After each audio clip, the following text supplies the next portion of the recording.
పచ్చి కొబ్బరి పొడి, షుగర్, చక్కెర, నెయ్యి, యాలకుల పొడి, నీళ్ళు. పొయ్యి మీద మనము ఒక పాత్ర పెట్టి 4 టీ స్పూన్ల నెయ్యి వేయాలండి. ఈ నెయ్యి వేడి అయిన తర్వాత పచ్చి కొబ్బరి తురుము వేసి వేయించాలమ్మా. గోల్డెన్ కలర్ వచ్చే వరకు స్లోగా నిదానంగా వేయించాలండి నెయ్యిలో. ఈ కలర్ రావాలి. ఇది అడుగంటకుండా ఎక్కువ మంట లేదు, సిమ్లో పెట్టి నిదానంగా క్రీమ్ కలర్ వచ్చే వరకు, గోల్డెన్ కలర్ వచ్చే వరకు వేయించు.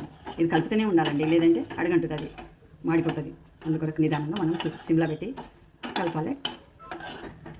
ఇది 15 డేస్ వరకు మంచిగా ఉంటాయండి, ఏం చెడిపోకుండా, ఏది వాసన రాకుండా మంచిగా ఉంటాయి.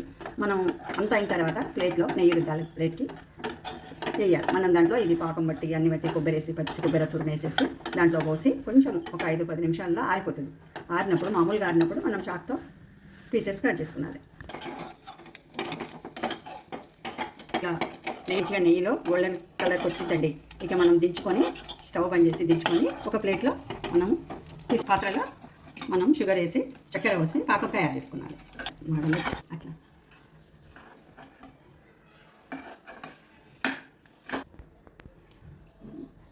కొబ్బరి పొడి వేయించిన పాత్రలని ఇలా షుగర్ వేసి కొన్ని వాటర్ వేయాలండి, 1/2 గ్లాస్ వాటర్ వేయాలి. కొబ్బరి పొడి వేయించిన పాత్రల్ని మనం మళ్ళీ చక్కెర వేసుకొని ఒక సగం గ్లాస్, టీ గ్లాస్ సగం గ్లాస్ వాటర్ వేసి పాకం వచ్చే వరకు మనం కలుపుతూ ఉండాలండి.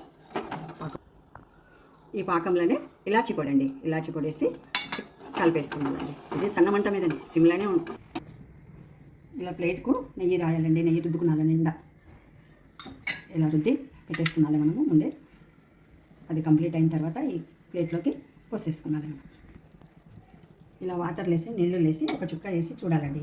చూస్తే మనకి ఇలా దగ్గరికి ఇలా వచ్చిందంటే ఇట్లా తీగ వచ్చి ఒక్క దగ్గరికి రావాలండి. ఇట్లా వచ్చిందంటే మనకి పాకం రెడీ అయినట్లండి. కొబ్బరి పొడి దీంట్లోకి పోసేసుకుంటాం.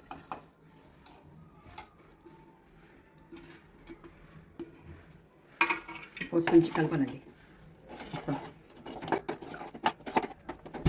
కలిపేసుకోవాలండి కొబ్బరి పొడి పోసి. అయిందండి. స్టవ్ ఆపేసిన ఒక పాత్ర తీసి అది ప్లేట్లోకి మనం తీసేసుకున్నామండి.